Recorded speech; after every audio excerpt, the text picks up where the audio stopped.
and it's been recognised by all the fans and things, so it's really cool. In 2011, Pearl Thompson walked away from The Cure for the last time. Not with fanfare or a carefully orchestrated farewell tour. Not with emotional statements released to waiting journalists or lengthy interviews explaining what came next. He simply left. For most people watching from the outside, it was just another lineup change, a musician moving on to other projects. But for those who had spent decades listening closely, who understood how Pearl's guitar had woven itself into the fabric of The Cure's darkest and most beautiful moments, his departure felt like something essential had been removed from the band's sound. It was the end of an era that few people fully understood while it was happening. Pearl Thompson was never the most visible face in The Cure. He never sought the spotlight the way some musicians do, never positioned himself at the center of the narrative. Yet his absence created a void that no one could quite fill. His guitar lines were not designed to show off technical brilliance or command attention. They were built to create atmosphere, to pull listeners into spaces that felt cold and vast and deeply human all at the same time. When he played, you didn't hear someone trying to prove something. You heard someone building a world. This is the story of a man who helped shape the identity of one of rock's most influential bands while simultaneously refusing to let that band define the entirety of his life. It's a story about artistic choice, about the pull between ambition and privacy, between the demands of fame and the quieter rewards of creative freedom. But more than anything, it's a story about what happens when an artist decides that being part of something extraordinary is not enough reason to abandon everything else that matters to them. Pearl Thompson's life followed no straight line. He entered The Cure, then left. He returned, then left again. He came back once more, then finally stepped away for good. Each departure was a choice. Each return was a choice. And in a world where rock musicians are often expected to ride success for as long as humanly possible, these repeated choices mark him as something rare and difficult to categorize. Throughout his time with the band, Thompson carried two passions with equal weight. One was music. The other was visual art. Most musicians eventually choose one path. They dedicate themselves entirely to their craft, to touring and recording and chasing the next level of success. But Thompson never made that choice. He couldn't, because both parts of him demanded expression. This internal conflict, this refusal to simplify himself into a single role, shaped every major decision of his life. It's what made him leave before The Cure became famous. It's what made him leave again when they reached their peak. And it's what finally allowed him to find peace when he stopped fighting between two worlds and simply chose to live fully in both. To understand Pearl Thompson, you must first understand the teenager he was. You must go back to a small town in England where a group of schoolboys were discovering music together, where a shy young man with a guitar and a sketchbook was learning that the world had room for people like him, people who didn't fit neatly into categories. That's where this story truly begins. Pearl Thompson was born on November 8, 1957, in Wimbledon, southwest London, as Paul Stephen Thompson. He arrived as the eldest of 5 children in a working-class family where life moved at the steady pace of ordinary things. There was work and school, responsibilities, and routines. There was no expectation that anyone in the family would become famous, no family history of artists or musicians pointing toward a predetermined future. The Thompson household was quiet in the way that many working-class homes were quiet. Not silent, but unassuming. His father worked, his mother managed the household, and the children grew up understanding that stability mattered more than dreams. But something in young Paul was already different. While other children his age were content to follow the patterns set before them, he was observing. He was noticing things. He carried a sketchbook everywhere, filling pages with drawings and designs, lost in the act of creation in a way that seemed to come naturally to him. When his family moved to Crawley, a town in West Sussex, it would become the place that defined his entire youth. Crawley in the 1960s and early 1970s was not a glamorous place. It was built as a planned town, full of new housing developments and industrial areas. It was the kind of place where most people were focused on making a living, raising families, and getting through each day. For Pearl, it was everything. In the schools of Crawley, he discovered something that would shape the rest of his life. He found friends who felt the same way he did. Robert Smith was there, a quiet boy with his own creative impulses. So were LOL Tolhurst and Michael Dempsey. These weren't just schoolmates. They were kindred spirits who understood without needing to explain that there was something more to life than what they saw around them every day. The school environment of that era was not gentle. Bullying was common. Conflicts happened regularly in the hallways and schoolyards. Pearl was not the type of person who sought confrontation. He preferred to observe, to stay on the periphery, to find his safety in small groups rather than the larger crowd. According to LOL Tolhurst, Pearl learned early how to navigate these dangerous social waters. He became friendly with the tougher groups, the bikers and the rough kids, not because he wanted to be like them, but because their presence offered protection. It was a form of camouflage, a way of existing safely in a hostile environment. But more importantly, it taught him something that would define his entire approach to life and music. It taught him that invisibility could be a form of power. That you didn't have to be the loudest person in the room to matter. That you could stand behind things, supporting them, making them stronger, without needing credit or recognition. Beyond music, there was something else that followed Pearl from his earliest years. Drawing. Design. Visual art. While most teenagers of his generation who loved music devoted every waking hour to their guitars, Pearl carried a sketchbook alongside his instrument. Hours of guitar practice would be followed by hours of drawing. Visual ideas occupied the same space in his mind as musical melodies. Neither one overpowered the other. Both felt equally essential. This dual passion was not something he would eventually outgrow or choose between. It was the core of who he was. By the mid-1970s, the group of friends from Crawley had stopped thinking of music as something they did after school. It had become central to their lives. They had formed bands before, projects with names like Obelisk and Malice that played small venues and garage spaces. But none of these early attempts had led anywhere significant.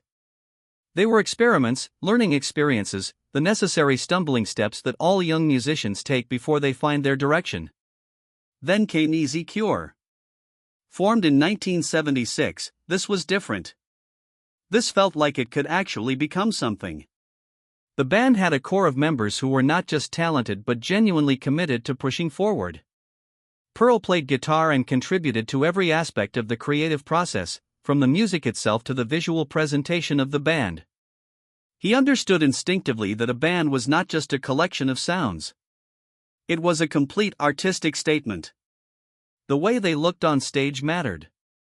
The way they presented their ideas visually mattered. The atmosphere they created mattered. Easy Cure began performing at local clubs and venues around Crawley. They wrote original songs. They looked for opportunities to get noticed. For the first time, it felt like the dream might actually be possible. Then came the turning point. Easy Cure won a talent competition held by Hansa Records, a significant record label at the time. They received a recording contract. After years of playing small stages and experimenting in garages, the chance to enter the professional music industry had finally arrived. This was the moment when most young musicians would have committed everything to the band. This was when you focused all your energy, dropped everything else, and chased success with complete dedication. Most people would have made that choice. Pearl Thompson did not. Instead, he decided to leave the band to study fine art. The decision shocked people who knew him. How could he walk away at the exact moment when things were starting to happen? How could he abandon his friends just as they were about to take their shot? But for Pearl, the choice made perfect sense.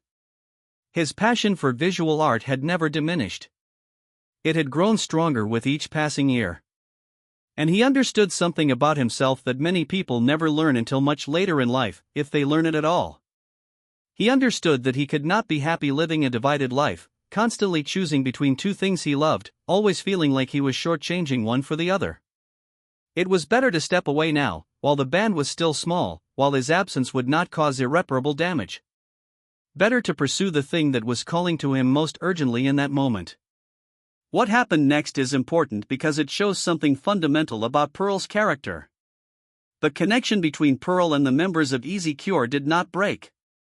The friendships they had formed in Crawley, the bond they had created through years of playing music together, these things were stronger than any single career decision.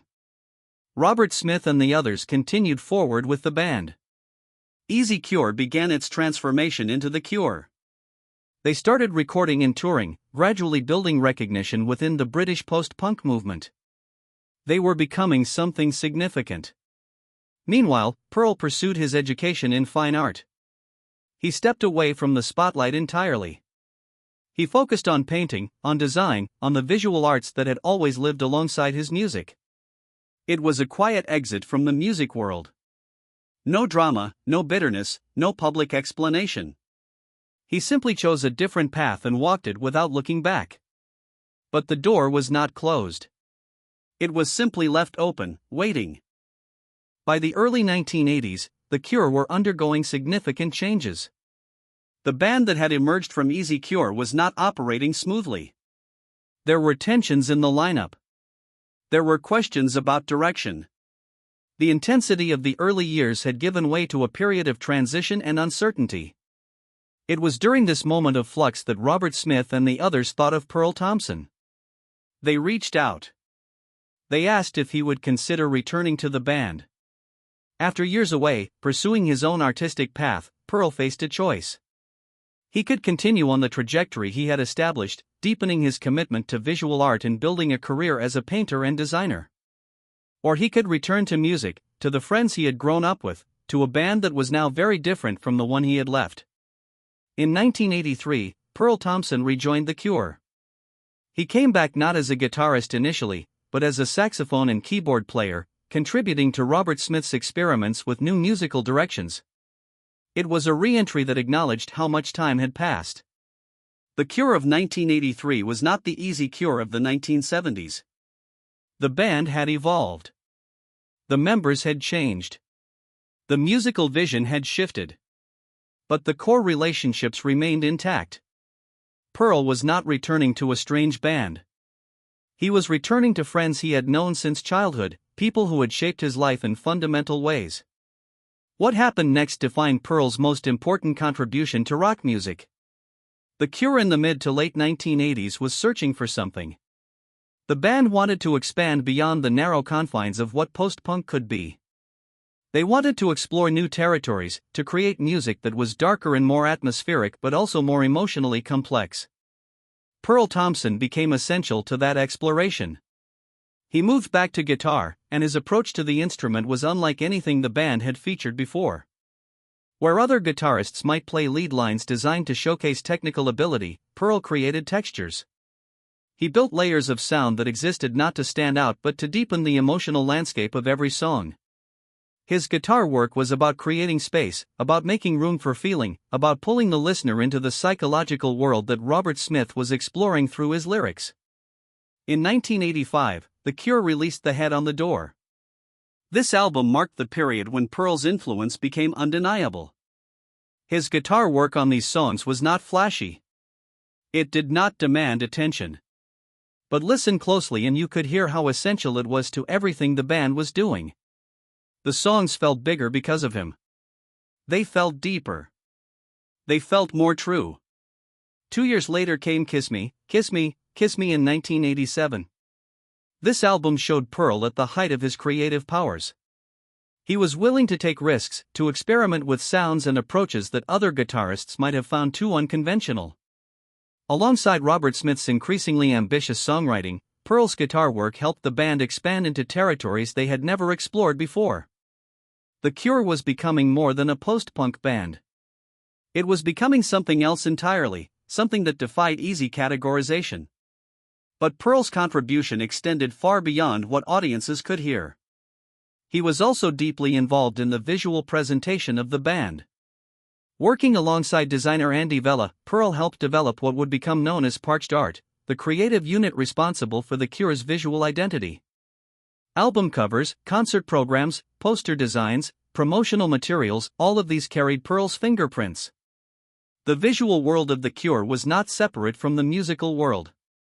They were expressions of the same artistic vision. This was Pearl's gift. He understood that a great band existed not just in sound but in complete artistic statement. Every element mattered. Every detail contributed to the overall experience. And he was willing to put in the meticulous work required to make sure that every element was exactly right. By 1989, The Cure had reached a pinnacle that few bands ever achieve. The band released Disintegration, an album that would become widely regarded as one of the greatest works in rock music history. It was a masterpiece, and Pearl Thompson's fingerprints were all over it. Listen to the opening moments of Plainsong and you hear Pearl's guitar creating a landscape of sound. Listen to Pictures of You and feel how his playing deepens the emotional weight of every moment. Fascination Street, Lullaby, Love Song, these songs would not exist as we know them without Pearl's contribution. His guitar work on Disintegration was not about technical display. It was about creating the precise emotional atmosphere that made each song transcendent. The long, spreading guitar layers he created felt both fragile and overwhelming, intimate and vast, all at the same time.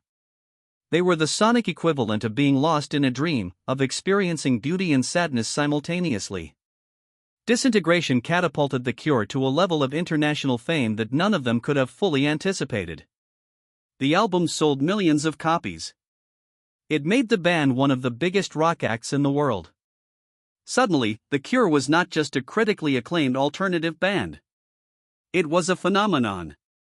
Stadiums wanted them. Radio stations played their songs constantly.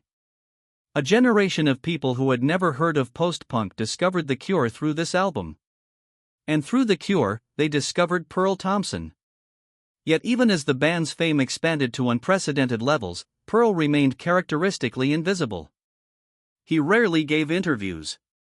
His face was not used for promotion the way Robert Smith's was. He did not seek out the spotlight or position himself as a key member of the band. His contribution was there in the music, in the band's imagery, in the details that careful listeners and longtime fans understood. But for the general public, for the casual listeners discovering The Cure for the first time, Pearl was often just another member of the band, background noise in the story of Robert Smith's genius. This invisibility was not accidental.